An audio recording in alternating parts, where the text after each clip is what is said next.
Assalamualaikum warahmatullahi wabarakatuh. Saudara-saudari yang dirahmati Allah sekalian,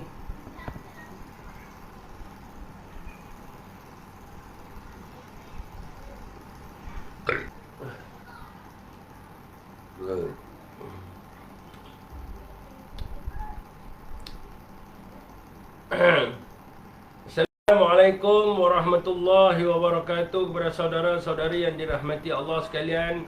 Salam sejahtera dan selamat malam kepada semua.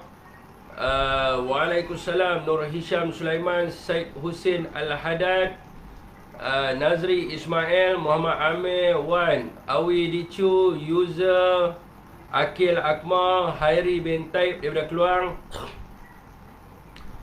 Dedi Saja, Farid Zul, Osman Ahmad, Zabidi Ishaq, Syarul Kadri, Koleksi Duit, Zai, Adam Halim, Muhammad Azri Salmi, Muhammad Nayan, Ibrahim Ahmad, Zulkifli Ahmad, Abang Anwar Rizal, Fidah Razi, Muhammad Zuki Osman, Kucing Goreng, HB Utama, Mak Selamba, Mak Saleh, Muhammad Rizal, Norma. Waalaikumsalam lah kepada sesiapa yang memberi salam. Hari ini saya bersiaran secara live di Facebook saya, Muhammad Syafiq Abdul Halim, dan juga di TikTok saya, Muhammad Syafiq Abdul Halim.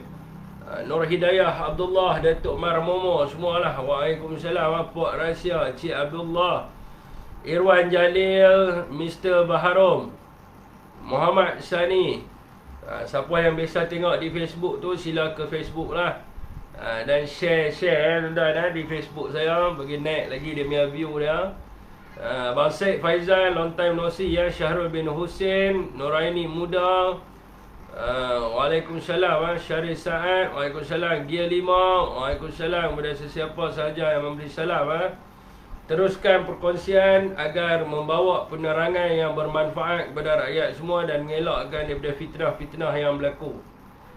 Jadi secara mukadimahnya, petang tadi saya ada mengeluarkan kenyataan media tuan-tuan di Malaysia Gazette dan utusan yang bertajuk Nurul Izzah wajar letak jawatan. Jadi tuan-tuan boleh baca saya punya kenyataan akhbar tersebut, dan di Facebook saya ada kongsikan. Dan kita mengharapkanlah agar Nurul Izzah mengambil peduli apa yang rakyat cakap di luar sana dan mengambil tindakan untuk meletakkan jawatan beliau lah. G5, Allahu Akbar. Jadi kemungkinan kita akan buat satu protes secara damai, secara aman, untuk menunjukkan solidariti rakyat yang mendesak agar tidak berlakunya amalan nepotisme dekat dalam negara kita, iaitu orang politik melantik anak-anak mereka, tak kira lah daripada mana pun, ke dalam jawatan yang penting dekat dalam negara kita. Dalam kenyataan saya tersebut, saya ada sebut bahawa belum ada lagi Perdana Menteri di Malaysia ini yang melantik anak mereka sendiri sebagai penasihat ataupun apa-apa sajalah di dalam kementerian. Jadi ini adalah kali pertama yang mana Anwar Ibrahim melantik anaknya Nurul Izzah dalam kerajaan Madani, Mami Daddy Nurul Izzah.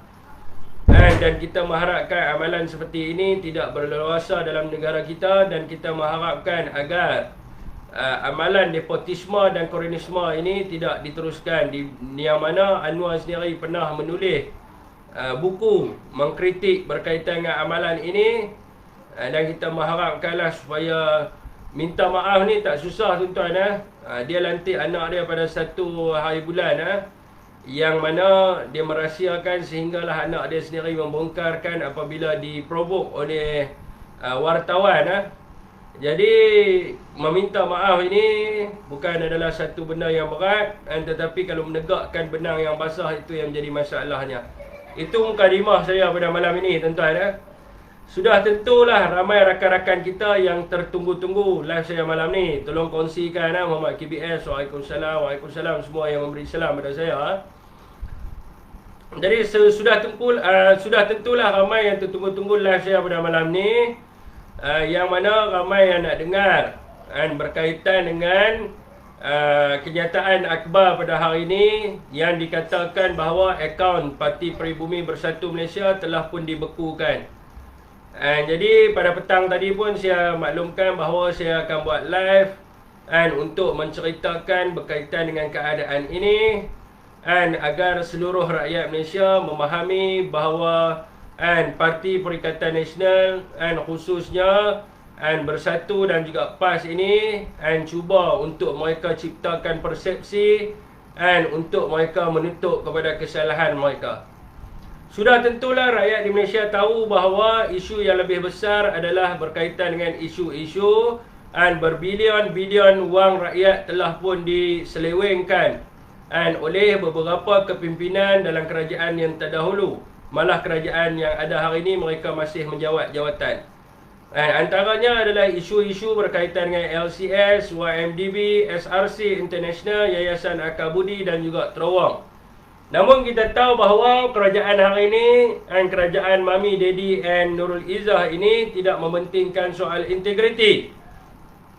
Akan tetapi mereka mementingkan bagaimanakah untuk mencipta persepsi dan juga propaganda. Jadi tuan-tuan, dalam kenyataan dalam Malaysia kini hari ini disebut di situ SPRM telah pun membekukan untuk menyiasat akaun Bersatu di bawah Akta Pencegahan Pengubahan Wang Haram dan juga Pencegahan Pembiayaan Keganasan, dipanggil sebagai AMLA. Jadi tuan-tuan, siasatan ini bermula berkaitan dengan rasuah yang konon-kononnya Parti Peribumi Bersatu Malaysia PAS ataupun Perikatan Nasional dan juga Tan Sri Muhyiddin Yassin telah pun menerima rasuah bagi meluluskan projek ransangan ekonomi yang pada permulaannya dikatakan berjumlah 600 bilion ringgit oleh Anwar Ibrahim lah. Kemudiannya apabila SPRM membuka kertas siasatan maka jumlah yang sebenarnya adalah 92.5 bilion yang dibelanjakan dalam ketujuh pakej ransangan ekonomi.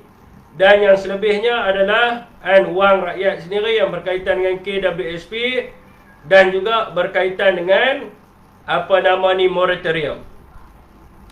Jadi tuan-tuan, siasatan pada peringkat awalnya gagal untuk membuktikan bahawa Parti Peribumi Bersatu Malaysia mahupun kepimpinan Bersatu termasuklah dengan Tan Sri Datuk Seri Muhyiddin Yassin menerima rasuah bagi meluluskan mana-mana projek berkaitan dengan kerajaan. Jadi sudah tentu rakyat tahu sebelum ini ada beberapa pihak yang dipanggil oleh pihak SPRM berkaitan dengan kes rasuah, sebab tuduhan awalnya adalah rasuah. Namun mereka gagal untuk membuktikan bahawa Tan Sri Muhyiddin Yassin menerima rasuah maupun kepimpinan-kepimpinan Bersatu yang lain. Maka kali ini mereka menyiasat di bawah AMLA. AMLA itu adalah sesuatu siasatan yang berkaitan dengan memperoleh, menerima, memiliki, memindahkan, menukar, membawa, melupuskan atau menggunakan hasil daripada aktiviti awam. Sebagai contohnya untuk saudara faham apakah AMLA ini, AMLA ini adalah sebagai contohnya hasil daripada penjualan dadah didepositkan ke dalam akaun A dan kemudiannya hasil tersebut dipindahkan ke dalam akaun C dan dan kemudiannya hasil tersebut dipindahkan kepada akaun B, C dan D, di mana pemilik akaun B melaksanakan perniagaan kenderaan, manakala pemilik akaun C melaksanakan bisnes baju dan pemilik akaun D melaksanakan bisnes kedai makan. Dan kemudiannya transaksi ini and dipindahkan ke dalam akaun D and sebagai keuntungan hasil daripada perniagaan B, C dan juga D. Dan tujuan transaksi ini adalah untuk menghilangkan jejak punca asal kewangan dan kemudiannya dipindahkan ke dalam akaun E and sebagai keuntungan perniagaan. Jadi saya baca lagi sekali tuan-tuan. Amla ini contohnya adalah hasil daripada penjualan dadah didepositkan ke dalam akaun A. Kemudian hasil tersebut dipindahkan ke dalam akaun B, C dan D, di mana pemilik akaun B melaksanakan bisnes kenderaan, pemilik akaun C melaksanakan bisnes baju dan pemilik akaun D melaksanakan bisnes kedai makan. Dan kemudiannya transaksi ini dipindahkan ke dalam akaun E sebagai keuntungan daripada perniagaan B, C dan juga D bagi menghilangkan jejak punca kewangan yang asalnya datangnya daripada penjualan dadah tersebut. Ini adalah yang dikatakan sebagai amla ataupun pengubahan wang haram. Dengan kata lain, bahasa yang lebih mudah difahaminya adalah satu kaedah ataupun cara di mana wang haram dipisahkan daripada sumber haram dan diletakkan ke dalam sistem kewangan yang sah dan yang tidak dapat dikesan dan diragui. Itu maksud dia amla ni tuan-tuan. Okey tuan-tuan, minta share lagi tuan-tuan. Kerajaan 25%.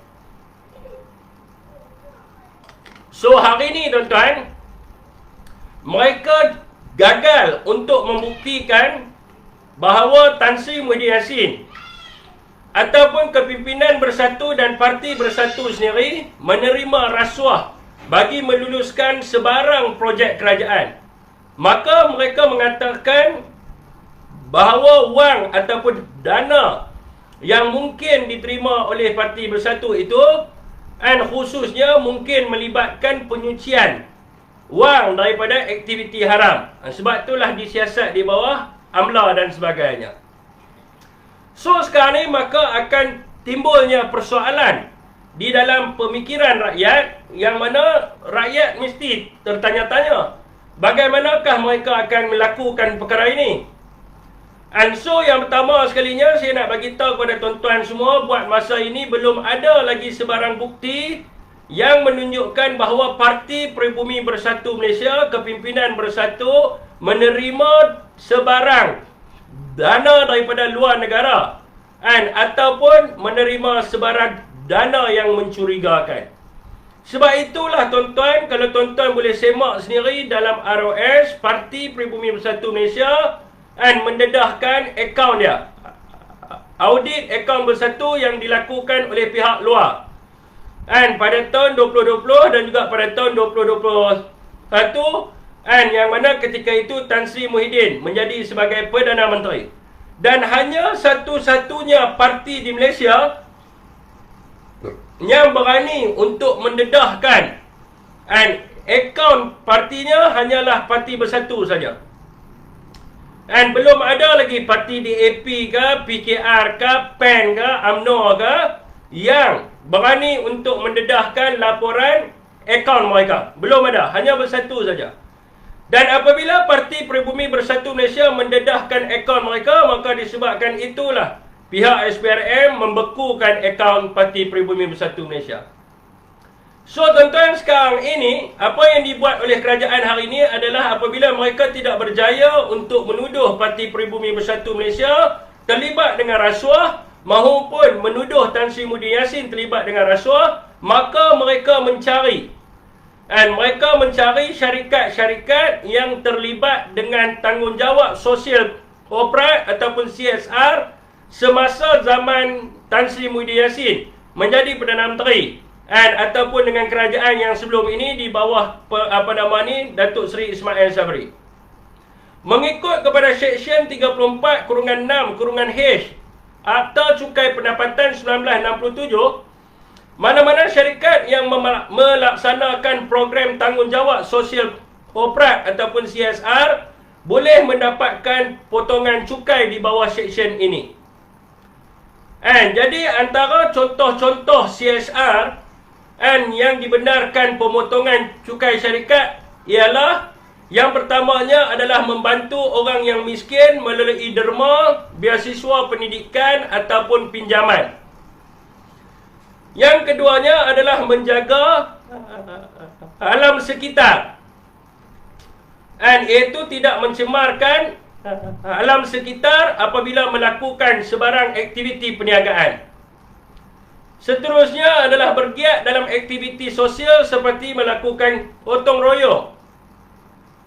Dan seterusnya menyediakan kemudahan orang ramai seperti kerusi awam, lampu jalan, perhentian bas dan lain-lain untuk kegunaan masyarakat yang secara umumnya.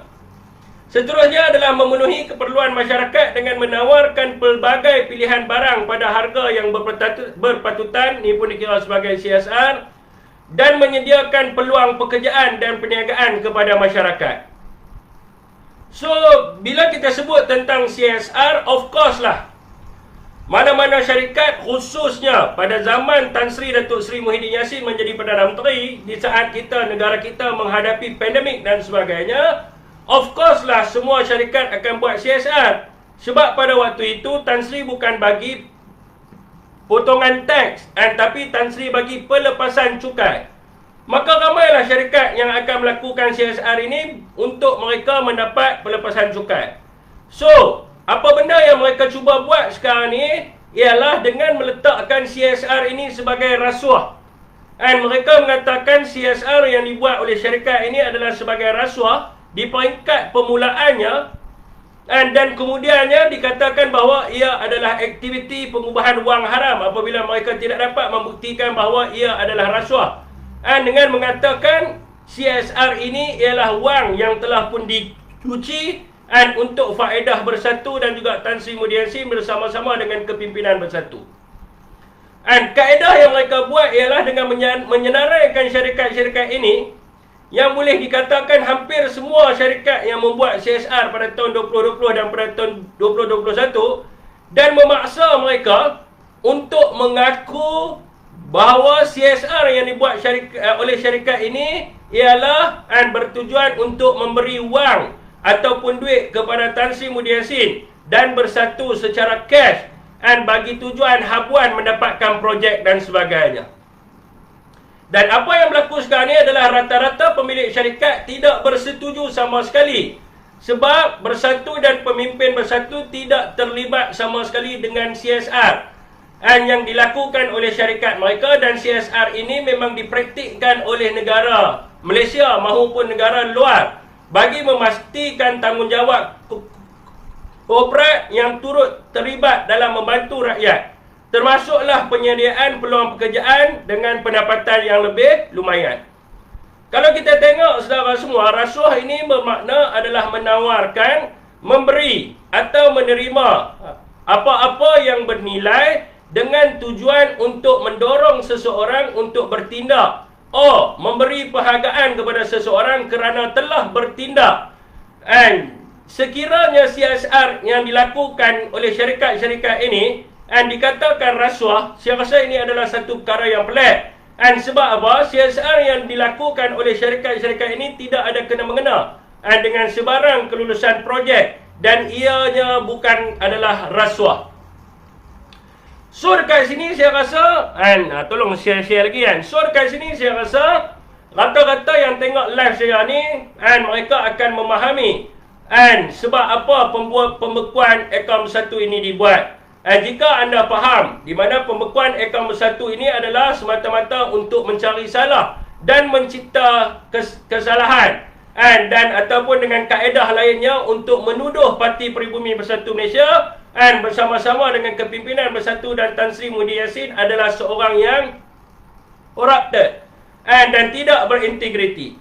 Jadi dekat sini tuan-tuan, walaupun mereka cuba buat apa sahaja untuk menuduh Parti Peribumi Bersatu Malaysia ataupun Perikatan Nasional, namun kita lihat bahawa usaha mereka ini tidaklah ke mana tuan-tuan. Sebab itulah And apabila di peringkat awal mereka cuba untuk memfitnah bahawa wujudnya rasuah, dan apabila mereka gagal untuk membukti adanya rasuah, maka mereka wujudkan pelbagai tuduhan hari ini dengan amla dan sebagainya pula.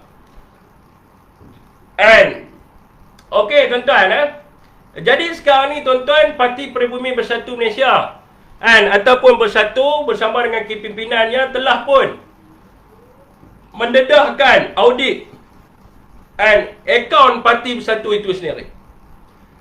Dan apa yang belum rakyat lihat adalah rakyat hari ini boleh tengok tuan-tuan, semua orang boleh pergi akses. Tuan-tuan boleh pergi dekat ROS, tuan-tuan boleh akses akaun Parti Bersatu Malaysia dan tuan-tuan boleh buat penilaian. Hari ini kita nak tanya juga, rakyat nak tengok akaun Parti PKR, rakyat nak tengok akaun Parti DAP, rakyat nak tengok akaun Parti PAN, rakyat nak tengok akaun Parti UMNO. Sebab apa mereka tidak berani untuk mendedahkan akaun mereka? Sila dedahkan, kita nak tengok sumbangan daripada mana mereka terima. Kita nak tengok mereka ambil duit daripada mana. Sebab mereka tidak mahu untuk mendedahkan akaun mereka adalah duit di dalam akaun mereka tu terlampau banyak. Kalau tak banyak, mana mungkin mereka boleh naik helikopter? Mana mungkin mereka boleh bina billboard yang besar di tepi highway? Mana mungkin saudara semua mereka boleh sewa kenderaan 4x4 seluruh Malaysia untuk memainkan lagu Hoi Hoi Ahoi? Mana mungkin mereka boleh sewa pentas-pentas yang mahal dengan lampu, dengan LED dan sebagainya di seluruh Malaysia? Mana mungkin mereka boleh sediakan lori LED dan sebagainya? Sebab itulah empat-empat parti ini penakut dan hanya tahu memfitnah. Mereka tidak mahu mereka tidak boleh mendedahkan akaun mereka. So tuan-tuan, mereka juga ada sebut dekat kita berkaitan dengan 300 juta dan saya telah memeriksa dalam kenyataan media, SPRM tidak ada sebut berkenaan dengan perkara tersebut. Cuma di dalam akhbar Malaysia kini dia menyebut bahawa sumber SPRM yang tidak mahu dikenali. Jadi dia tak ada nama Azam Baki ke apa, tak ada. Sumber SPRM yang tidak mahu dikenali.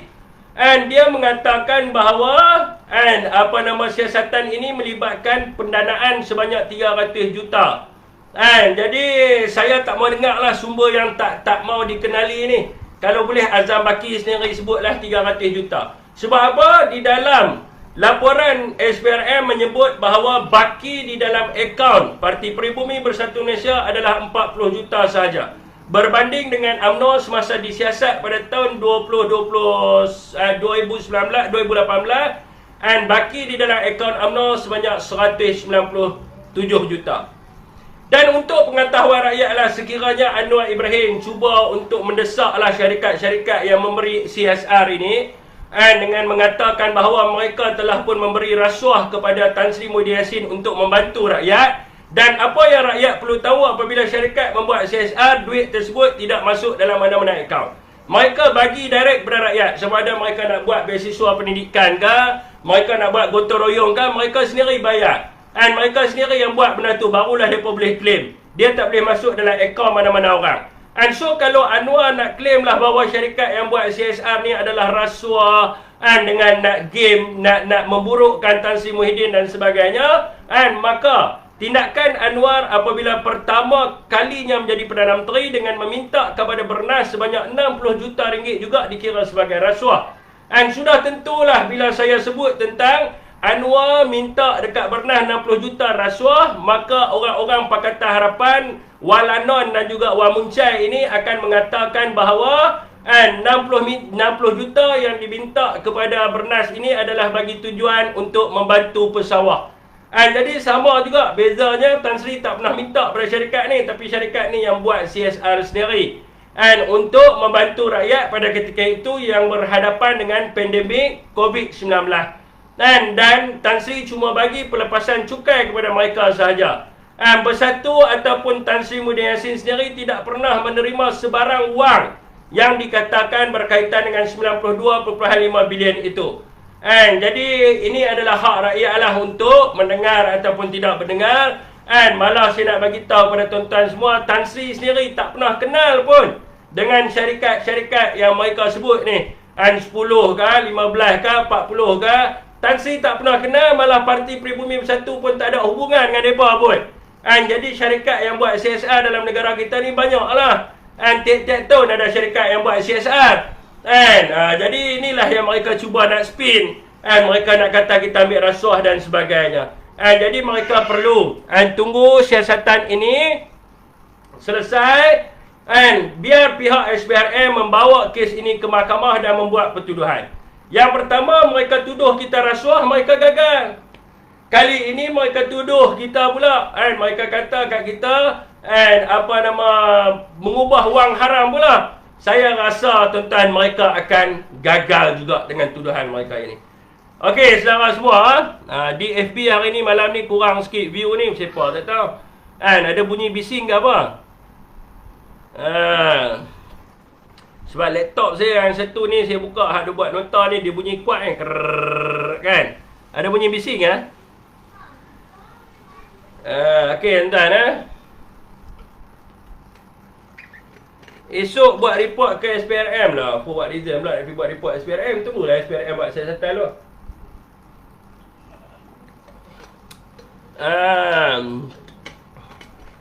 Jelas elok je si Akmal bin Yahya. Maknanya apa lah tak share, tak mau bantu saya. Gurau je. Okey tuan-tuan. Kerajaan YDPA ada isu ni, sabar Ustaz. Akaun dibekukan akan efek PRN tak? Nak efek PRN apa? Perikatan Nasional tidak pernah menggunakan wang untuk membeli undi. Nak efek macam mana? Nak efek macam mana kalau kita parti yang bukan bersandarkan kepada wang ringgit untuk memenangi dalam sesuatu pilihan raya? Tak ada efek kan? Dia nak buat apa pun kat kita, rakyat di Malaysia tetap akan menyokong Perikatan Nasional. Mereka mengharapkan dengan mereka membekukan akaun kita dan kemudiannya mereka membubarkan parlimen, ini akan membuatkan bahawa jentera kita tidak boleh bergerak. Mereka mengatakan bahawa rakyat tidak akan undi kita sebab kita tak ada duit. Saudara semua, saya nak bagi tahu, rakyat di Malaysia menolak kepada Pakatan Harapan dan Barisan Nasional bukan kerana duit. Rakyat menolak Anwar Ibrahim, menolak kepada Zahid Hamidi adalah kerana rakyat tidak sokong dengan pemimpin yang munafik. Rakyat tidak sokong dengan pemimpin yang mendokong kepada rasuah dan salah guna kuasa. Rakyat tak sokong kepada mereka dan rakyat tahu, khususnya orang Melayu, kalau bagi kepada mereka undi, maka negara ini akan rosak, binasa. Saudara tengoklah sekarang ini sudah hampir 60 hari lebih mereka mentadbir negara. Apakah dasar-dasar yang baik yang mereka buat untuk rakyat? Adakah mereka kisah tentang kos kenaikan harga barang? Adakah mereka kisah dengan rakyat yang hilang kerja? Adakah mereka kisah dengan rakyat yang anak-anak mereka ini nak pergi sekolah pun tak mampu untuk mereka beli roti sebab roti mahal? Dan adakah mereka kisah tentang nutrisi anak-anak kita? Adakah mereka kisah tentang rakyat yang pergi kerja satu hari tak makan disebabkan harga barang mahal, harga makanan mahal? Mereka tak kisah pun. Jadi rakyat tolak kepada mereka sebab mereka tak pandai untuk mentadbir negara. Bukan disebabkan rakyat dibayar oleh Perikatan Nasional. Sampai ke hari ini mereka tidak boleh membuktikan bahawa kita membayar dan sebagainya. Jadi kita tidak ada masalah tuan-tuan. Anak-anak muda, rakan-rakan kita di media sosial, kita akan tetap kukuh bersama Perikatan Nasional. Mereka ingat kita ni yang duk cakap ni dibayar. Ada tadi mereka buat live, mereka kata habislah geng-geng dalam media sosial Perikatan Nasional ni, lepas ni tak ada duit lah, akaun kena beku. Kami ada pekerjaan kami sendiri. Kami bukannya macam orang Pakatan Harapan, satu video 600, satu jam berapa ringgit dibayar untuk buat live. Kami punya pekerjaan kami. Kami duduk dalam media sosial ini adalah untuk menerangkan kepada rakyat, memperjuangkan hak rakyat termasuk diri kami sendiri. Sebab kami juga rakyat. Kami menghadapi kesukaran dalam hidup sekarang ini dengan kenaikan kos harga barang dan sebagainya. Kan? Okey tuan-tuan. Teruskan perkongsian. View memang tak naik kan, macam mana ni duk stay daripada tadi.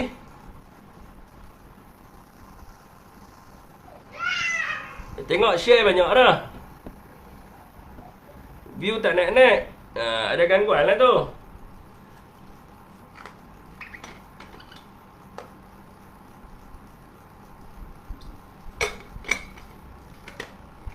Okey, saudara semua. Yang biasa tengok di Facebook, tolonglah pergi kat Facebook. Tolong share Ustaz. Lagi main balik kat TikTok kan. Hampa duk share kat TikTok banyak Okey, saudara semua. Berkaitan dengan isu kerajaan perpaduan. Mereka hari ni mereka share video kat saya. Mereka tag semua video kat saya. Mereka kata Syafiq Halim penipu besar. Hari ni tengok Allah telah membuktikan bahawa apa yang Syafiq cakap tak betul. Agong sendiri sebut ini adalah kerajaan perpaduan. Saya nak bagi tahu kepada saudara semua, orang Pakatan Harapan kalau tidak membohong, kalau tidak manipulate, bukan Pakatan Harapan. Nak kenal ciri-ciri Pakatan Harapan, yang pertama jumpa mereka ni mesti membohong. Yang kedua, mereka ni mesti manipulate apa yang orang katakan. Jadi kalau saudara semua berhadapan dengan orang-orang dalam Pakatan Harapan, tolong pergi cari sumber yang mereka cakap. Kalau saudara semua tak cari sumber, maka betul lah PH. Pakat-pakat kena kencing. Pakat-pakat hancing PH. Itu maksud dia. PKR, Parti Kencing Rakyat. Kita dah tahu dah. Kalau tak kencing, bukan nama dia. Jadi tuan-tuan, sebab ini adalah makanan mereka. Mereka menang dengan pembohongan, mereka menang dengan propaganda. Hari ini saya menang, besok minyak turun dan sebagainya. Okey tuan-tuan, ucapan Seri Paduka Baginda yang di Tuan Agong yang mereka ambil. Agong titah ada lebih kurang dalam 4 minit. Mereka ambil ayat dekat sini yang mereka viralkan. Mereka ambil ayat dalam video yang tuan-tuan tengok tu, dia ambil setakat ni ya. Justru di kesempatan ini, beta ingin merakamkan ucapan tahniah kepada Yang Amat Berhormat Datuk Seri Anwar Ibrahim, Perdana Menteri Malaysia, di atas pembentukan kerajaan perpaduan. Ini saja yang mereka ambil. Ini sahaja yang mereka ambil dan mereka jaja ini adalah kerajaan perpaduan di antara PH dengan BN. Kami dah sebut dulu dah, ini kerajaan perpaduan. Agong yang suruh tubuhkan kerajaan ini, kerajaan perpaduan di antara PH dengan BN. Yang mana PN tak mau sertai. Mereka ambil dekat sini, saya ulang. Tuan-tuan pergi tengok betul tak betul ayat yang mereka ambil, dia ambil. Justru kesempatan ini, beta ingin merakamkan ucapan tahniah kepada Yang Amat Berhormat Datuk Seri Anwar Ibrahim, Perdana Menteri Malaysia, di atas pembentukan kerajaan perpaduan. Okey. Ini ayat yang mereka ambil. Saya nak baca secara penuh. Tuan-tuan tengok. Di dalam ucapan penuh Seri Paduka Baginda yang di Pertuan Agong, yang tuan-tuan boleh tengok video dia di mana-mana di RTM dan sebagainya. Yang di Pertuan Agong bertitah bermula ucapan dia dengan tulis salam semua. Lepas tu ayat yang pertama. Seri Paduka Baginda yang di Pertuan Agong menyebut masih belum terlewat untuk beta dan Raja Pemaisuri Agong menzahirkan ucapan selamat tahun baru Cina pada seluruh rakyat beta yang meraihkannya. Gongsi Fat Chai. Semoga kedatangan tahun Arnab ini bakal membawa kesejahteraan kepada rakyat beta dan seterusnya mengeratkan lagi ikatan perpaduan sesama kita. Sesungguhnya menerusi agenda perpaduan, maka lahirlah sifat toleransi dan rasa kecintaan kepada negara, lantas menjadi resepi kepada keamanan serta kemakmuran negara. Kerana itulah Allah Subhanahu Wa Taala mengingatkan di dalam surah Ali Imran ayat ke-103 yang bermaksud berpegang teguhlah kamu seluruhnya dengan tali-tali Allah dan janganlah kamu berpecah belah.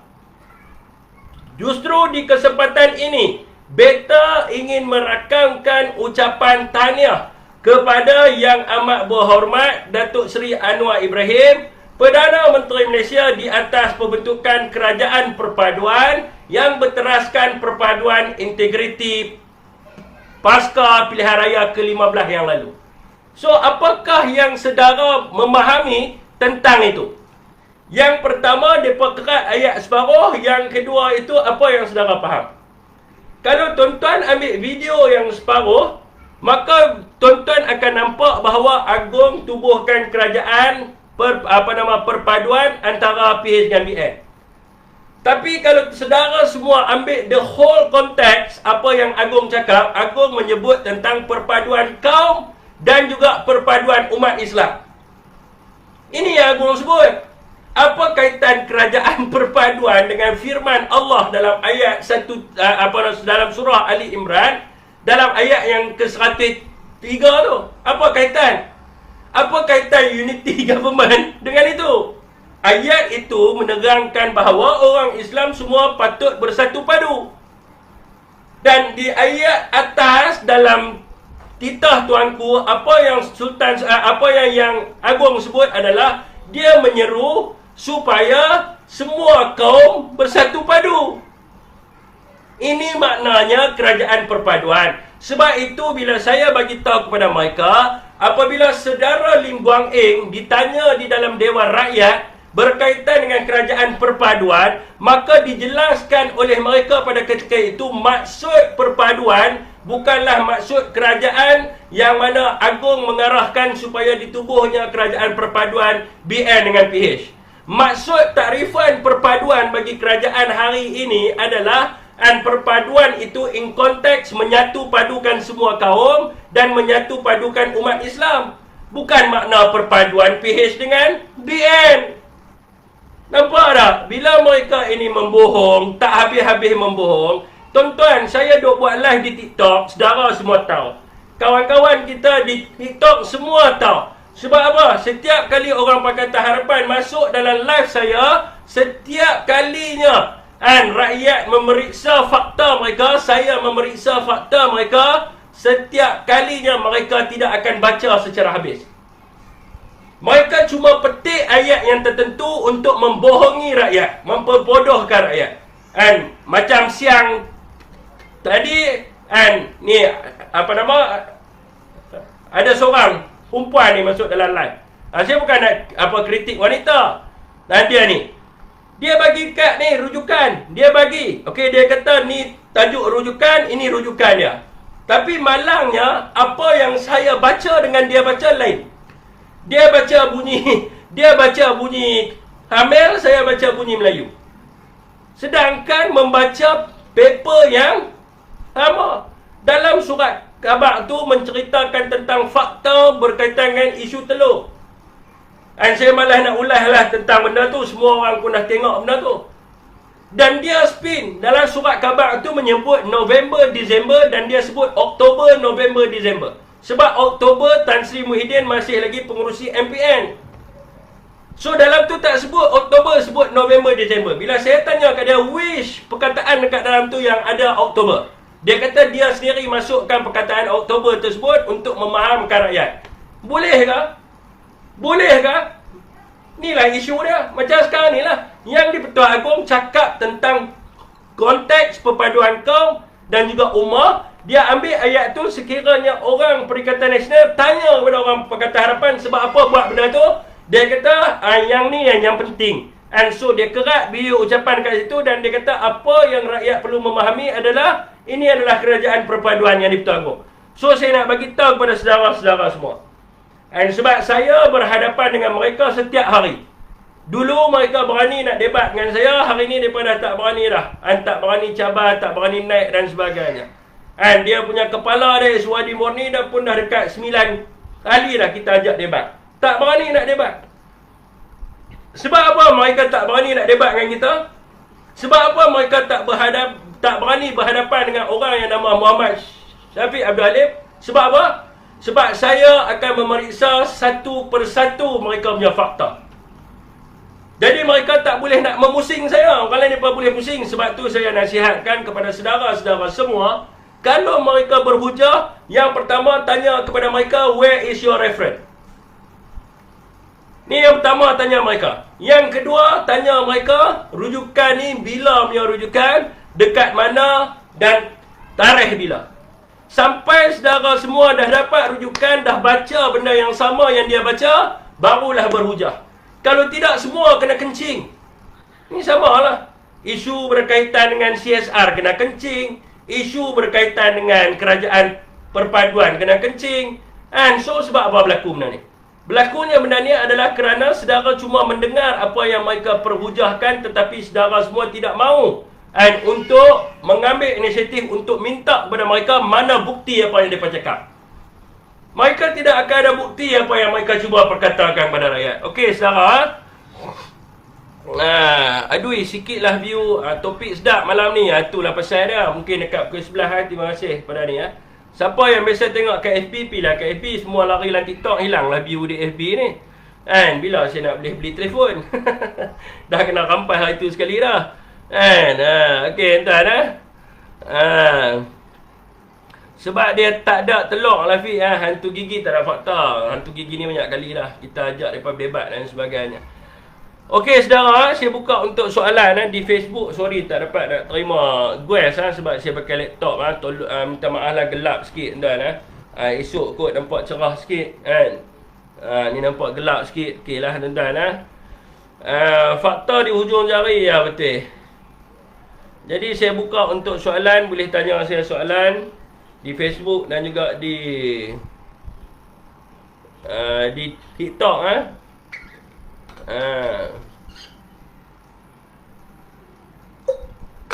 Okey je, cantik gambar ni kat TikTok, kat FB ni. Okey saudara semua. BN dah koyak. Saya buka kerajaan perpaduan. Agung sebut pun kau nak spin. Masya Allah. Bang, Agung sebut panjang bang. Saya dah baca Titah Seri Paduka Baginda yang Dipta Agung secara penuh. Abang baca separuh. Siapa yang spin? Saya baca penuh. Abang baca separuh. Siapa yang spin? Itu saja soalan dia. Kalau abang baca penuh, saya baca penuh. Abang faham kot lain, saya faham kot lain, mungkin saya spin. Tapi abang baca separuh. And abang ambil yang Agung sebut and tahniah kepada Datuk Seri Anwar kerana menubuhkan kerajaan perpaduan. Abang cuma ambil kat situ, abang tak ambil yang awal. Apa Agung sebut? Siapa yang speed? Saya ke abang? Abang nilai sendirilah, rakyat menilai Abang Mat dapat Datuk Seri, ya. Sekarang ni nak dapatkan Datuk Seri senang saja, tak payah buat kerja apa-apa, maka dapat Datuk Seri hasil daripada cadangan daripada Perdana Menteri. Tak payah buat kerja apa. Rakyat susah, tak ada telur pun tak apa, duduk diam saja, tak payah buat apa-apa lah orang kata. Akan dapat Datuk Seri lah. Dan kemudiannya bangga berjalan dengan Datuk Seri tanpa membantu rakyat. Dulu orang dapat Tan Sri, dapat Tun, dapat Datuk Seri ni kerana berjasa kepada rakyat. Ni dapat Datuk Seri kerana tak buat apa-apa. Rakyat terseksa dan sebagainya. Okey tuan-tuan.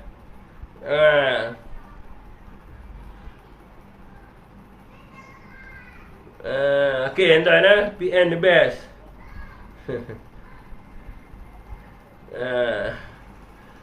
Raja sendiri sebut kerajaan perpaduan so settle. Apa nama ni? So settle. Apa dia ni? Dah. Agung sebut bagi penuh dan baca bagi penuh. Apa yang Agung sebut? Bukan Agung sebut kerajaan perpaduan, you cut, you ambil kerajaan perpaduan. Baca you penuh. Perpaduan ni ada banyak maksud. Perpaduan di antara kaum, perpaduan di antara ummah dan juga unity government. Apa yang orang Pakatan Harapan cuba terangkan bahawa dengan memotong perkataan Agung sebut kerajaan perpaduan dengan mengatakan bahawa kerajaan hari ini adalah NUG ataupun kerajaan hari ini adalah kerajaan unity government. Ni berbeza, ni salah. Sebab Agung tak sebut tentang unity government. Agung sebut tentang perpaduan menyatu padukan kaum dan juga perpaduan umat kat dalam negara kita, dan dia menyebut bahawa ucapan tahniah kepada Anwar Ibrahim kerana menubuhkan kerajaan perpaduan, dan di akhir ayat tu Agung ada sebut berteraskan perpaduan, toleransi dan juga integriti. And dalam konteks perpaduan kaum dan juga dalam konteks perpaduan di antara umat Islam. Anda yang spin, bukan saya yang spin. Kalau anda kata anda tak spin, then you baca penuh lah. Kenapa you baca separuh? You ambil separuh, you kata orang lain spin. Mana adil? Okey, tuan-tuan. Datuk Seri Sabu motivasi ayam bukan Sabu tu pak dia. Datuk Seri Muhammad bin Sabu kot nama dia. Muhammad Sabu bin ke Muhammad bin Sabu? Muhammad bin Sabu tak silap saya, tu dia panggil Mat Sabu. Baik, alhamdulillah depa tahu baca penuh semua kat geng Kulum Sekerat ni betul. Macam tu jugalah, biasalah tuan-tuan, spin propaganda ni semua. Tapi kerja-kerja ni selalunya kerja yang dibuat oleh pembangkang. Kita heranlah kenapa kerajaan hari ni tak menerangkan tentang belanjawan, tak terangkan tentang masalah rakyat. Hari ni masalah rakyat berkaitan dengan isu kenaikan tarif elektrik. Sebelum ni saya cakap, dia berkata mana ada. Mana ada naik elektrik. Sekarang ni Persatuan Pengilang bagi dah naik 44% dah. Sebab tu harga barang dalam pasaran meningkat.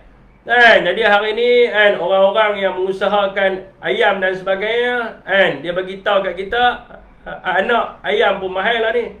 Anak ayam mahal, dedak mahal, segala-galanya mahal. Jadi sepatutnya mereka fikirlah kepada benda tu. Bukan mereka fikir untuk nak spin, nak membohong rakyat dan sebagainya. Okey, saudara. Jaga telok pun dapat Datuk Seri. Perdana Menteri cadang dapatlah Datuk Seri tu. Biasalah tu. Okey, saudara semua, saya rasa di Facebook cukup dah untuk malam ni ya. Setakat itu saja. Wabillahi taufiq wal hidayah. Wassalamualaikum warahmatullahi wabarakatuh. Esok tengah hari saya akan live di YouTube anda masuk di YouTube. Yang baik tu datang daripada Allah SWT dan yang buruk tu datang daripada saya sendiri. Apa yang tersalah dan tersilap bahasa, saya minta maaf. Assalamualaikum kepada semua. Terima kasih kepada siapa yang share.